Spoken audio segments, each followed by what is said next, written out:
হঠাৎ করেই Dhaka medical college ডামেকে মারধর ও হাসপাতালের জরুরি বিভাগে ভাঙচুরের ঘটনায় সব বিভাগের চিকিৎসা সেবা বন্ধ রেখেছেন চিকিৎসকরা।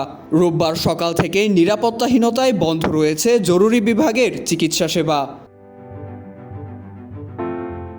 এর আগে 31শে আগস্ট দিবাগত রাত 12টার দিকে চিকিৎসায় অবহেলার অভিযোগে নিউরোসার্জারির বিভাগের 3 চিকিৎসককে অপারেশন থিয়েটারে ঢুকে মারধরের ঘটনা ঘটে। এতে অন্তত 5 জন আহত হয়েছেন বলে জানা গেছে।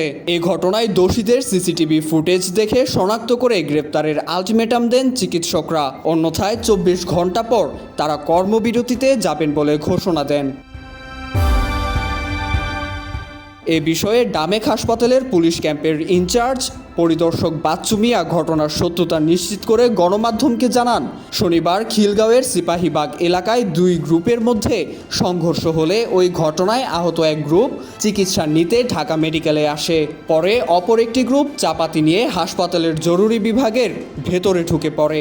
এক পর্যায়ে 4 জনকে আটক করে সেনাবাহিনীর কাছে সোপর্দ করা হয়।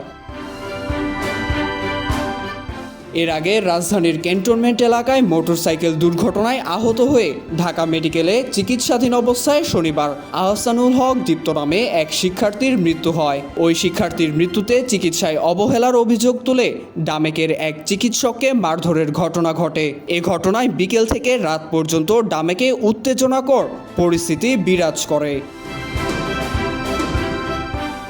IVTV USA, new York.